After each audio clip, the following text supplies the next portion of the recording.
Assalamualaikum, salam sejahtera dan selamat kembali semula ke channel Abang. Terima kasih sangat-sangat sudi nak dengarkan cerita yang Abang nak sampaikan.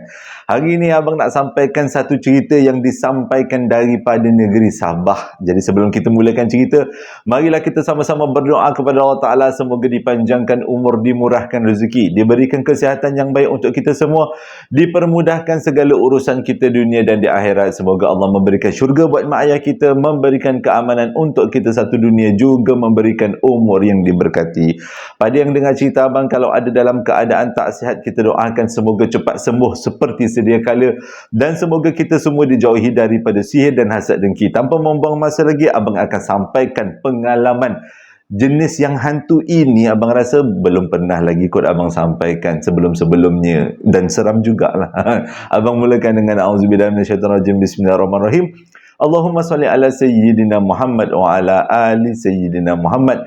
Semoga kita semua mendapat syafaat daripada Rasulullah sallallahu alaihi wasallam di akhirat nanti. Amin.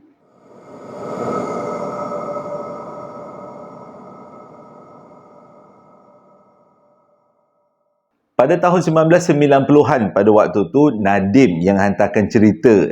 Dia kata ini adalah bukan nama sebenar, tapi nama yang dia berikan. Ini adalah nama salah seorang daripada anak dia. Jadi dia kata pada waktu tu Nadim bekerja dekat Kuala Lumpur. Tapi tahun 1990-an pada waktu tu, di antara 95 ke 99, dia cakap waktu tu lah, dia kata ceritanya, dia kena berhenti kerja. Jadi nak tak nak, kenalah balik kampung balik dekat Sabah. Sebabnya kalau duduk dekat Kuala Lumpur lama-lama, cari kerja tapi tak jumpa, agak susah jugalah dengan simpanan yang semakin sikit. Jadi nak tak nak, bila bincang dengan keluarga melalui panggilan telefon, pada waktu tu telefon pun susah kan. Jadi bincang punya bincang, mak bapak dia kata baliklah, balik dekat Sabah. Sabah pun banyak kerja lagi. Kerana pada waktu tu, dekat kawasan daerah dia, ada banyak kilang-kilang kayu yang dibina. Maksudnya, yang baru naik, kilang-kilang kayu. Jadi, bila dengar cadangan daripada mak ayah, bolehlah kot, baliklah Sabah. Moga-moga dapat pekerjaan dekat Sabah. Jadi bila balik dekat Sabah tu, dah sedih lah dia sebab dah lama duduk dekat Semenanjung, dia kata. Jadi macam tinggalkan kampung halaman kan, dia kata. Dan jadi kampung halaman tempatnya, dia kata, kerja dekat KL tu. Tapi nak tak nak kena balik Sabah juga, sebabnya ekonomi dah semakin meruncing. Jadi bila sampai Sabah, dia pun balik ke kampung asalnya yang terletak dekat Tawau. Ceritanya dekat Tawau ni. Jadi pada waktu tu dia pun macam biasalah disambut baik oleh ahli keluarga. Mak bapak dia kata jangan risau, dekat sini ada banyak kilang-kilang kayu. Jadi sekurang-kurangnya bolehlah jadi security dekat kilang-kilang kayu. Gaji pun boleh tahan pada waktu tu, sebab memang industri kayu tengah naik di tahun 90-an dekat Tawau Sabah. Okey. Jadi bila dengar macam tu, bila sampai-sampai dekat kampung, dia ambil masa seminggu jugalah untuk merilek-rilekkan badan. Tak naklah kerja-kerja terus bekerja kan. Baru lepas kecewa tinggalkan Kuala Lumpur yang penuh dengan lampu neon yang warna-warni. Abang tambah. Okey. Balik ke kampung. Bila lepas seminggu dekat kampung, rasa macam tak sedap lah. Asyik duduk makan tidur je. Yang bagi makan mak ayah kita sebagai orang yang berkuderat, takkanlah kita tak nak cari kerja kan, kata Nadim. Jadi dia pun pergilah cari kerja. Cari kerja, senang pula dapat jadi security dekat satu kilang kayu. Tapi dia kata, bila shift yang pertama tu adalah shift malam, tak ada masalah pun, sebab satu malam selalunya yang berjaga adalah selama 3 orang. Kilang tu agak besar juga dan memang baru dibangunkan. Dulu kawasan tu adalah belukar, tapi telah ditebang untuk dibangunkan kilang kayu. Dekat situ ada banyak mesin memproses kayu. Cumanya kilang tu beroperasi hanya pada waktu siang, tapi tetap juga malam perlu ada security yang jaga. Kerana ada banyak mesin-mesin dan juga pejabat yang perlu dijaga. Dalam tu mungkin ada duit cash, ada peti besi kan. Okey. Jadi dia terimalah kerja tu. Mulalah dia pada hari pertama tu sebagai seorang security. Pada malam pertama ditemani dengan 2 orang lagi kawan-kawan dia. Yang mana 2 orang lagi tu memang dah lama jadi security di tempat lain. Mereka ni pun masih lagi baru lebih kurang 2-3 tahun macam tu dekat kilang itu. Okey. Jadi pada malam pertama berkenal-kenalan lah Nadim ni dengan dua orang lagi ni, kawan dia, dipanggil abang lah. Dua-dua ni berpangkat abang dan mereka ni berborak-borak lah, gembira-gembira lah malam tu. Jadi waktu berborak-borak tu, si salah seorang daripada mereka terangkan pada Nadim macam mana operasi kilang ni dan apa kita sebagai security perlu buat, iaitu kena clocking, lebih kurang. Okey. Jadi kenalah cek seluruh kawasan kilang tu, termasuk dekat kawasan office, kawasan mesin-mesin dan juga dekat store. Bila sampai dekat kawasan mesin-mesin tu, dua-dua orang ni dah tergelak dah. Pada waktu tu Nadim dah rasa macam lain macam. Dia orang gelak ni lain macam. Jadi Nadim tanya, kalau abang tak keberatan, janganlah sembunyi-sembunyi daripada saya. Sebabnya kalau abang tak sembunyi, kurang-kurang kalau terjadi apa-apa, saya ni boleh ambil tindakan segera. Lepas tu dia kata, tunggu dulu. Relax dulu Nadim. Nanti kami akan terangkan. Dia kata, ini sekarang masih awal lagi. Masih lagi pukul 12 malam. Kita tunggu lebih kurang pukul 2 atau pukul 1 nanti. Nanti kami akan jelaskan yang satu ni. Ini masalahnya, dia kata. Sebenarnya kalau kamu faham benda ni, dia tidaklah menakutkan. Tapi untuk di awal-awalnya, kata abang dua orang tu, memang agak sedikit mencabarlah untuk menerima mereka ini sebahagian daripada kita. Dengar cakap macam tu, Nadim dalam kepala memang betul lah kan. Ini mesti hantu ni. Ini mesti penjaga kilang ni ataupun pernah terjadi apa-apa. Jadi Nadim terfikir macam tu. Dia tanya dengan abang-abang ni, dulu ni pernah jadi kematian ke dekat sini? Dia kata, oh tak pernah ada apa-apa kemalangan. Okey, semuanya baik-baik aja. Jadi Nadim sambung, jadi kenapa pula tiba-tiba ada makhluk-makhluk yang kita tak nampak ni? Jin-jin macam ni. Lepas tu kata dua orang abang ni, kami pun tak tahu. Kami gelarnya dengan nama budak nakal. Okey, kenapa abang panggil dia budak nakal bang? Kedua-dua abang ni panggil dia budak nakal. Abang tu kata, relax, sabar dulu. Nanti kalau dia datang, kita akan kenalkan dengan kamu Nadim. Okey. Jadi Nadim ni daripada pukul 12, kata dia dah mula tak tidur. Dia dah mula terkebil-kebil. Apa yang bakal dihadapi bila benda yang sepatutnya bukan daripada alam kita, daripada alam sebelah yang akan diperkenalkan kepada dia. Jadi pada waktu tu, dekat pukul 2, salah seorang daripada abang tu, dia kata dia nak ambil tugasan untuk clocking. Maksudnya pergi cek seluruh kawasan. Okey. Jadi si abang ni pun keluarlah. Dah keluar selebih kurang dekat 20 minit macam tu, dia pun balik semula dekat dalam tempat dia orang menunggu. Jadi seorang lagi abang tanya, macam mana? Dia dah datang belum? Kata abang tu kata, belum lagi, nampak macam dia datang. Tapi biasalah, kalau ada budak baru, pasti dia akan datang. Kita santai-santai je dekat dalam bilik ni. Lagilah Nadim pada waktu tu berpeluh. Padahal keliling kawasan tu memang hutan. Sepatutnya sejuk. Tapi dia kata dalam bilik tu dia rasa cukup panas. Menanti dengan penuh kesabaran apa yang akan muncul. Okey. Jadi sebelum abang lanjut kepada cerita, pos pengawal mereka ni dikelilingi dengan cermin sebenarnya. Dia ada bahagian yang tak ada, yang dinding solid, ada yang bahagian memang cermin saja. Jadi kawasan yang bercermin tu adalah kawasan yang menghadap pagar dan juga kawasan yang menghadap dalam kilang. Yang membelakangkan kilang memang tak ada cermin. Jadi dengan kata lain, daripada dalam tempat pusat pos pengawal tu boleh nampak apa yang terjadi, kata Nadim. Tiba-tiba dengar bunyi burung. Dah pukul 12, pukul 2 waktu tu. Dengar bunyi burung. Jadi pada waktu tu Nadim diam menjelah. Dia tak tahu sebenarnya burung tu memberi petanda. Gelak abang dua orang tu. Abang tu cakap apa? Okey, dia dah nak datang lah. Dia dapat hidu ada orang baru dekat sini. Jadi Nadim tu pada waktu tu dia terus memang dengan tanpa segan silunya dia cakap, dia duduk di antara dua abang tu.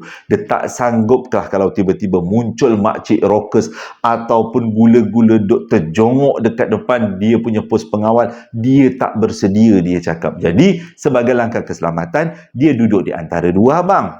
Okey, tengah-tengah dia duduk antara dua abang, dia dengar tapak kaki orang berjalan. Pada waktu tu dah tak ada dalam fikiran dia makcik rockers. Sebab makcik rockers tak berjalan, makcik rockers terbang. Lepas tu dia dengar lagi bunyi tapak kaki tu makin dekat, makin dekat. Jadi pada waktu tu abang tu berdua abang ni cakap bersedia. Jadi bila abang tu cakap bersedia dalam keadaan yang tak takut, yang si Nadim ni lagilah rasa berdebar-debar, kata dia. Dia dah kecut perut. Ni tapak kaki ni bukannya tapak kaki satu tapak. Jadi dalam otak dia dah tak ada makcik rockers, dah tak ada gula-gula. Apa sebenarnya yang akan datang? Adakah ia yoyol? Pada waktu tu dah dia berdebar tunggu tapak kaki tu semakin dekat. Walaupun tapak kaki tu sebenarnya bunyi perlahan, tapi disebabkan malam dan keadaan keliling yang memang sunyi, dikelilingi dengan hutan belukar, jadi bunyi tapak kaki yang perlahan pun dia rasa kuat, kata Nadim. Dan tiba-tiba muncul dekat depan pos pengawal dia seorang lelaki yang mereka panggil dengan nama budak nakal. Jadi pada waktu tu, dua orang abang tu perkenalkan, inilah dek Nadim. Dia kata, inilah Nadim, kami kenalnya dengan budak nakal. Dan tiba-tiba benda tu menyahut, hai, walaupun dia tak ada kepala. Rupanya yang muncul dekat depan pos pengawal mereka adalah seorang lelaki yang kepalanya tak ada kepala. Nadim terdiam, tak tahu perasaan sama ada nak takut ataupun nak berani. Kerana kedua-dua abang tu nampak gembira, macam tak ada apa-apa berlaku, macam berjumpa dengan kawan lama yang memang sama-sama menemani mereka menjaga kilang tu. Tapi apa yang Nadim nampak, dua orang kawan yang dipanggil sebagai budak nakal oleh dua orang abang tadi ni, dia bukanlah manusia, dia adalah makhluk alam sebelah. Yang bezanya, dia tak mempunyai kepala, tapi masih lagi boleh bersuara. Nadim diam. Jadi bila dah dia cakap hai, salah seorang abang tu cakap, bagilah hai balik dekat dia. Nadim tak ada suara nak keluar. Inilah pertama kali dia tengok makhluk yang dipanggil sebagai tak ada kepala. Waktu tu diam je. Dan selepas dia hai, makhluk tu tak pergi daripada tempat pos pengawal tu. Diam, seolah-olah memerhatikan si Nadim. Nadim waktu tu dah kecut perut, tak tahu nak cakap. Dan selang beberapa ketika, lebih kurang benda tu bertahan lebih kurang 30 second aja sebenarnya, kata Nadim. Dan selepas tu benda tu pergi daripada situ. Dan selepas tu dua orang abang tu tepuk-tepuk badan Nadim, gelak-gelakkan Nadim, cakap muka Nadim pucat, macam nampak hantu. Memang nampak hantu, kata Nadim. Dalam email tu dia kata dia memang nampak hantu, tapi kedua-dua abang tu gembira, seolah-olah macam memperkenalkan kawan lama. Lepas tu abang tu cakap, jangan risau, benda tu bukanlah yang menakutkan. Dia kata lama-lama nanti okey. Kami pun awal-awal macam tu juga, cuma lama-lama nanti jangan risau, dia tak mengganggu dan dia tak boleh bercakap sangat. Dia kata dia boleh ada beberapa perkataan saja yang dia boleh keluarkan, contohnya hai ataupun hoi, gitu je lah, simple punya perkataan. Nadim terdiam malam tu. Waktu tu dia menjaga, dan bila dah sampai pukul 4 pagi, jadi si abang ni berdua ni tadi pandang ke arah Nadim. Jadi dia orang beritahu macam ni, sekarang ni kena ada lagi proses clocking untuk yang seterusnya. Bagaimana? Nadim nak pergi tak? Dia kata jangan risau, makhluk tu kalau muncul dia tidak akan menakutkan. Nadim kata minta maaf bang sangat-sangat, kalau abang suruh saya pergi malam ini, abang saya minta ditemankan saya, sebab saya takut kalau saya terserempak saya kena serangan jantung bang. Saya ni muda lagi bang, saya takut bang, inilah pertama kali saya tengok benda macam ni. Abang boleh cakap apa? Abang-abang tu kata apa? Jangan risau, benda ni budak nakal aja, dia tak menakutkan pun. Tapi memang tak ada kepala, tak ada kepala langsung, cuma tak nampaklah macam kepala tu terpotong ke apa ke, nampak macam satu badan manusia tapi kepalanya hilang, itu je, tak nampak darah-darah pun, tak apa. Dan dia berpakaian seperti seorang lelaki biasa yang tingginya lebih kurang 170 macam tu. Seperti yang diberitahu abang dalam email macam tu. Jadi pada pukul 4 tu Nadim tetap juga dia pergi buat clocking, cuma ditemani dengan salah seorang daripada abang yang bertugas malam tu. Jadi waktu berjalan ke tempat clocking tu, dia dengan berat kaki, sambil tu abang tu berborak-borak dengan dia, tujuannya adalah untuk mententeramkan dia. Tapi Nadim kata dia mata melilau-lilau cari mana perginya si budak nakal ni. Dia tak naklah budak nakal tu tiba-tiba terjongol depan dia, hura dia kata. Tapi pada waktu tu, sewaktu mereka pusing ke kawasan store, tempat menyimpan setengah daripada barang-barang yang ada dekat kilang tu, dia memang nampak budak nakal tu, tapi dari kejauhan budak nakal tu tak datang dekat.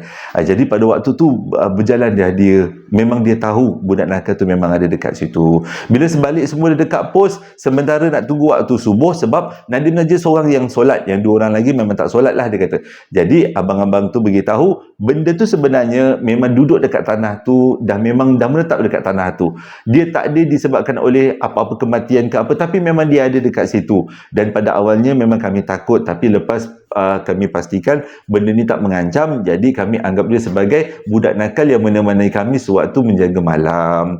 Jadi Nadim nak pastikan, dia tanya lagi soalan, adakah makhluk-makhluk lain yang ada dekat situ, macam yoyol ke apa ke, makcik rockers ke? Kata kedua orang abang tu, jangan risau, hanya ada budak nakal aja dekat sini. Kami tak tahu datang daripada mana, dan kami anggap dia ada dekat sini sejak daripada awal kilang ni dibuka, ataupun sebelum daripada tu lagi. Dan sejak daripada tu, bila Nadim bertugas malam, dia tak semestinya dia akan bertugas malam, dia akan bertugas siang macam tu. Jadi ada yang dia bertugas malam. Nadim pernah beberapa kali minta si abang-abang ni, abang-abang yang bertugas di waktu tu, yang bersama-sama dengannya, menemani dia buat clocking. Tapi bila sampai 2 bulan dia bekerja dekat situ, dia dah mula berani untuk clocking sorang-sorang. Sebabnya clocking perlu dilakukan selang 1 jam. Jadi kalau perlu dia keluar pergi clocking, dia tak ada masalah. Memang dia akan terserempak dalam malam-malam, boleh dikatakan dalam 10 malam, 8 malam dia akan terserempak dengan budak nakal. Tapi budak nakal tu tak pernah kacau dia, dan budak nakal tu memang pandang dia daripada jauh, walaupun dia tak ada kepala dan mata, dia tetap boleh memandang. Jadi setiap kali dia buat clocking, mata si Nadim tetap juga akan memerhati kiri dan kanan, sebab nak pastikan mana kedudukannya budak nakal tu. Bila dia pastikan, dia akan cuba menjauhi. Tapi memang tak boleh nak dielak, pasti boleh dikatakan setiap malam pasti akan terserempak dengan budak nakal. Nak jadi cerita, selang 6 bulan, lebih kurang 6 ke 7 bulan Nadim bekerja dekat situ. Salah seorang daripada pekerja, beberapa orang daripada pekerja yang bekerja bersama-sama Nadim dengan security telah ditamatkan kontrak disebabkan oleh ada beberapa masalah yang berkaitan dengan masalah peribadi. Jadi security tak banyak, tak ramai orang. Malam tu Nadim kena bertugas seorang. Kali ni dia betul-betul berani, sebab dia kata tak ada siapa yang akan tolong dia pada malam tu. Selepas 7 bulan dia bekerja, dan banyak kali dah tersempak dengan budak nakal. Jadi pada pukul 1 pada waktu tu, pukul 2 pada waktu tu, Nadim kena buat clocking. Pada waktu daripada pukul 8 malam sampai ke pukul 2, dia tak nampak pun sewaktu clocking di malam-malam, di jam-jam sebelumnya, dia tak nampak pun mana-mana budak nakal. Jadi pada pukul jam 2 pada waktu tu, dia yakin dia terserempak dengan budak nakal. Jadi dia bersedia. Dia bukanlah dia kata dia terserempak dia akan baca ayatul kursi, tak. Dia bersedia, kalau terserempak dia akan buat macam dia terserempak dengan kawan lama, kata Nadim.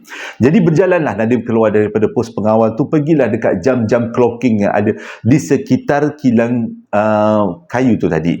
Jadi bila sampai dekat satu sudut kawasan kilang, Nadim terdengar ada seseorang yang berjalan di belakang dia. Pada waktu tu Nadim tahu yang berjalan dekat belakang dia, yang mengekori dia daripada belakang adalah budak nakal. Tapi Nadim tak berani nak palingkan badan. Kerana apa? Dia belum betul-betul bersedia untuk kuat macam abang-abang yang lain, menganggap budak nakal tu adalah sebahagian daripada sahabat, dia kata. Jadi pada waktu tu Nadim teruskan clocking, dia diekori daripada belakang. Sampailah dia masuk dekat satu kawasan, yang mana kawasan tu banyak ada refleksi cermin digunakan untuk proses menguruskan kayu. Jadi kawasan tu ada beberapa cermin yang agak besar juga. Pada waktu itulah Nadim cuba menjeling ke arah cermin, memandang ke arah belakang, adakah benar seperti yang dia jangka. Yang mengekorinya tak lain tak bukan adalah budak nakal. Tapi ekorinya bukan dekat, jauh, lebih kurang 5 ke 10 langkah ke belakang. Jadi setiap kali Nadim berjalan pada malam tu, sehingga proses clocking tu habis, si budak nakal tu tetap juga duduk dekat belakang dia, mengekorinya seolah-olah nak ajak berborak, kata Nadim. Tapi Nadim kata dia tak pandang ke belakang sebab dia tak cukup berani, belum cukup berani lagi. Semakin lama bekerja dekat situ, kata Nadim, dia semakin seronok. Terutama sekali kalau bekerja dalam waktu malam. Kerana apa? Bila waktu malam, sejuk kawasan tu. Dan tak ada orang dalam kilang tu. Yang ada seorang aja, budak nakal aja. Tapi budak nakal tu pun tak selalu-selalunya datang. Itulah kali pertama Nadim nampak dia datang. Waktu mula-mula Nadim bekerja dekat situ. Selepas tu dia tak nampak lagi dah. Dan dia tahu budak nakal tu memang ada dekat sekitar-sekitar kilang. Dan walaupun dia bertugas pada waktu malam, dia lebih seronok. Sebab dia kata tak ada yang mengganggu dan cuacanya lebih sejuk. Masalah budak nakal tu dah dianggap sebagai masalah yang biasa katanya. Nak jadi cerita, selepas setahun lebih pada waktu tu Nadim bertugas, adalah budak baru masuk. Baru lepas keluar sekolah. Budak tu sebenarnya kata Nadim, dia tak habis sekolah pun. Habis tingkatan 3, dia tak nak sekolah lagi. Kata dia nak bekerja. Okey, jadi pada waktu tu dia bekerja, ditugaskan macam biasa orang-orang baru. Kalau bertugas, perlulah bertugas pada waktu malam. Okey, jadi bila pada waktu malam, waktu tu Nadim bertugas seorang. Dia tak ada masalah pun dan budak baru tu pun datang. Budak tu berumur lebih kurang 16 tahun. Bekerja. Jangan tanya abang, buruh kanak-kanak. Jangan. Itu seperti yang diceritakan. Okey, jadi budak tu pun bekerja, bertugas malam. Nadim tanyalah dengan dia. Waktu tu masih lagi awal malam. Pernah ke kerja sebelum ni? Budak ni cakap pernah bekerja sebagai security tapi dekat tempat lain. Bertugas malam pun pernah. Jadi Nadim tanya, takut tak dengan hantu? Budak tu cakap dia tak takut pun dengan hantu. Dan macam-macam dia pernah tengok hantu. Wah, bila tengok dia cakap macam tu, Nadim tengok dekat tangan dia pun ada tattoo-tattoo sikit. Oh, nampak budak ni berani lah kot agaknya. Dia kata, nampak macam muka ganas-ganas. Jadi Nadim ni pun terus, dia tak nak selindung-selindung. Dia tak nak macam abang-abang tu kenakan dia. Dia tak nak selindung. Dia cakap, dek, dia kata, ni abang nak cakap ni. Dia kata, engkau ni kalau bertugas waktu malam ni, kilang ni kita ada satu, namanya budak nakal. Lepas tu budak tu tanya, budak nakal tu macam mana bang? Budak nakal tu adalah hantu tak ada kepala. Dia bukan roh, dia bukan apa. Dia memang sejenis jin. Dia ada dekat sini. Waktu tu budak tu macam, ui bang, menarik bang, dia kata. Saya tak pernah tengok bang. Hantu tak ada kepala bang. Peliknya, dia kata. Jadi abang harap kau tak takut, kata Nadim. Nanti dia datang. Bila Nadim cakap nanti dia datang, budak tu mula muka dah pucat. Dia tanya, dia datang mana bang? Macam ni dia kata. Selalunya kalau budak-budak baru, dia akan datang menyapa. Dia akan hai je kau. Jadi kau diam aja. Jangan risau, dia tak kacau kita. Jadi budak tu muka dah pucat dah, lain macam dah.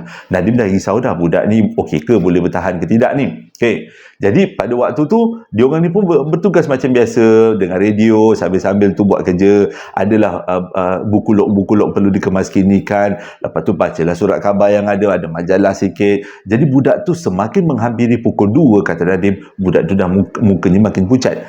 Jadi pada waktu tu Nadim rasa macam perlu ditenangkanlah budak ni. Dia kata, dek, relax dek. Dia kata, kalau benda tu muncul, aku ada dekat sini, abang ada dekat sini, kau jangan takut sangat. Jadi budak tu kata, okey bang, jangan risau. Okey, tak ada masalah. Jadi, tiba-tiba, dalam lebih kurang pukul 2, dekat-dekat pukul 2, bunyi tapak kaki. Pada waktu tu, budak tu terus tanya, bang, benda tu nak datang ke? Dia kata, itu tapak kaki dia. Kau relax, kau duduk je. Kau jangan buat apa-apa. Abang pun duduk dekat sini. Jangan risau. Nanti dia datang. Dengar tapak kaki tu berjalan makin dekat, makin dekat, makin dekat, makin dekat. Dan tiba-tiba, macam yang Nadim kena dalam setahun yang lepas, benda tu muncul betul-betul dekat depan pos pengawal. Dan benda tu mengucapkan, hai. Itu saja. Budak yang nampak tu, dia bukan setakat terkencing, dia menjerit, melompat, paluk Nadim, yang pada waktu tu Nadim pun jadi kalang kabut sebab budak tu telah tiba-tiba memeluk dia. Dan dia pada waktu tu terantuk dekat belakang, cermin dekat belakang dia sampai pecah, cermin aku yang kat belakang dia sampai pecah disebabkan oleh hentakan daripada budak tu yang tiba-tiba meloncat ke arah dia. Menangis-nangis budak tu, peluk kepala dia. Nadim sampai terpaksa tumuk budak tu untuk supaya budak tu lepaskan pelukan yang budak tu buat. Betul-betul kena kat kepala Nadim, dan kepala dia mujur tak darah. Dia kata tak luka disebabkan terantuk tu tadi. Budak tu terkejut punya pasal. Dan pada waktu tu budak tu menangis-nangis sampai ke Nadim, dia tak pernah buat, dia boleh cakap macam ni, budak nakal, kau pergilah, yang ni budak ni dah jadi ketakutan. Dengar pula benda tu walaupun tak ada kepala, dia pergi daripada situ. Agaknya nampak budak tu memang dalam keadaan ketakutan yang teramat sangat. Lepas benda tu pun pergi, si budak ni tadi tetap juga macam histeria, menjerit-jerit duduk dekat bawah meja. Nadim pada waktu tu kesian, dia tak jadi kelakar, dia kata jadi kesian. Dia pujuklah budak tu, keluar dek daripada sini, kau jangan risau benda ni, kau nanti bertugas malam. Bila bertugas malam nanti kau kena juga macam ni. Nangis-nangis dia dah. Dia kata dia tak nak bertugas malam bang, dia nak bertugas siang aja. Abang kata Nadim, kalau nak bertugas tugas tiang, kau sambunglah belajar. Nanti tak payahlah kau kerja macam ni, dia kata. Jadi kalau kau nak kerja macam ni, banyak dugaan macam ni kau kena lalu. Jadi budak tu dah nangis-nangis, dan dalam keadaan pucat. Dia pun bagi air, relax, tenang-tenang. Dia kata, lepas tu budak tu tanya, bang nanti dia datang lagi ke tidak? Dia tak datang lagi, tapi nanti pukul 3 nanti kita kena clocking kan, nanti kau ikut abang, kita clocking sama-sama. Tak nak abang, saya nak tunggu dekat sini. Nadim cakap, apa kalau kau tunggu kat sini, kalau tiba-tiba dia muncul, macam mana? Kau berani nak hadapan dengan dia? Budak tu menjugut-jugut dah ketakutan. Jadi bila pukul 3 tu, Nadim terpaksa bawa dia, pegang dia, dan Nadim agak terbatas berjalan sebab budak tu memeluk dia kuat sangat. Dan pada waktu, entahlah, kata Nadim, budak tu kena dengki pada waktu malam tu. Jadi pada waktu mereka ni buat clocking sampai dekat kawasan mesin pada waktu tu, jadi dah nampak dekat kawasan mesin tu ada si budak nakal. Nadim pun pergi cakap dengan budak tu, cuba tengok, budak tu tengah peluk dia ni, cuba tengok dekat tempat mesin tu ada benda tu yang budak nakal tu. Budak tu menjugut-jugut ketakutan. Dan pada waktu tu agaknya lah, kata Nadim, makhluk tu tahu yang budak tu takut. Di onkan mesin tu. Bayangkanlah mesin kayu bila on, gonggang. Budak tu punya menjerit sampai lepas tu dia pitam, pengsan budak tu. Dah Nadim nak jadi satu kerja, dia tepuk budak tu. Beberapa ketika barulah budak tu bangun, budak tu sedar. Dan masa tu budak tu menggigil memang macam sikit lagi, kata Nadim, lagi 100, lagi 2-3% lagi nak sawan budak tu. Memang nampak budak tu cukup ketakutan. Jadi Nadim terpaksa papah budak tu balik ke tempat pos pengawal, tenangkan dia. Dan apa yang terjadi budak tu nak terus bekerja. Jadi Nadim tanya dalam hari-hari berikutnya, kenapa dia nak kerja juga? Sebab dia dah nampak budak nakal tu. Dia jawab apa? Nampak macam hero lah bang. Orang lain tak kawan dengan hantu, kita kawan dengan hantu bang. Akhirnya budak tu berani, dia terus bekerja. Walaupun selepas tu Nadim berhenti, dia terus bekerja dan dia bertugas malam. Dia kata bila bertugas malam berjumpa dengan si nakal ni tadi, budak nakal ni tadi, dia dah mula tak rasa takut, tapi dia lebih rasa macam hero sebab dia ada kawan daripada alam sebelah. Boleh pula dia kata macam tu jadinya. Sewaktu Nadim dapat kerja tempat lain sebagai bekerja dalam bidang yang sesuai dengan dia. Selepas setahun dia bekerja sebagai security dekat tempat yang sama. Dia kata akhirnya dia dapat kerja lain yang sesuai dengan kelulusan dan bidang yang sepatutnya dia bekerja.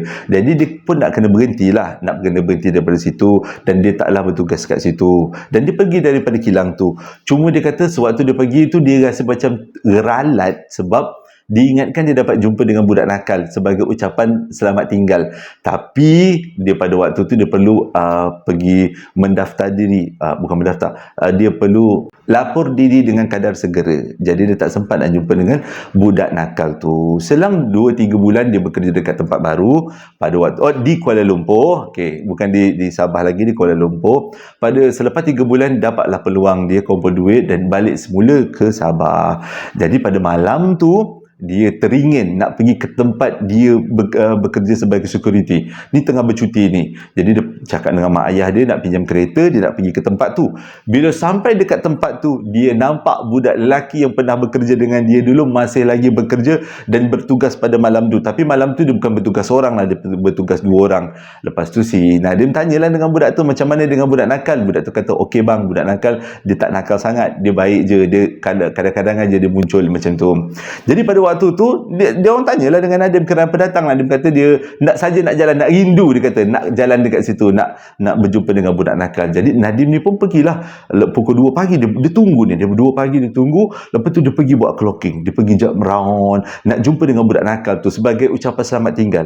Jadi dia meraun tak jumpa. Jadi dia tunggu lagi pukul 2.30, meraun lagi tak jumpa. Jadi dia tunggu lagi pukul 3, raun lagi tak jumpa. Dia tunggu lagi pukul 4, raun lagi tak jumpa. 4 kali, 5 kali Nadim raun tak jumpa. Padahal waktu dia jadi security tu memang senang sangat dia nak jumpa. Benda tu macam ada di mana-mana. Tergerak dekat hati Nadim.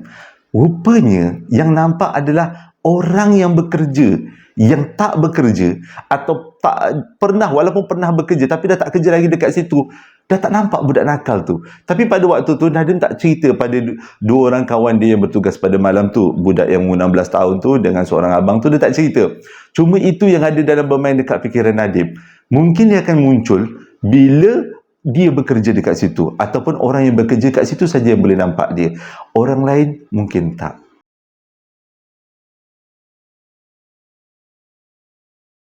Terima kasih sangat-sangat sudah dengarkan cerita yang abang sampaikan. Moga ceritanya menjadi iktibar pengajaran dan hiburan untuk kita semua. Jadi sebelum abang tamatkan cerita, abang ucapkan terima kasih sangat-sangat pada 150 pembeli sambal lara. Ada yang beli sepaket, ada yang beli 2 paket, dan ada yang beli sampai 8 paket. Terima kasih sangat-sangat. Selain daripada sambal tu boleh dimakan macam tu aja, sambal tu pula boleh buat nasi goreng. Nasi goreng ala-ala pedas macam mukbang Maggi Korea tu kan.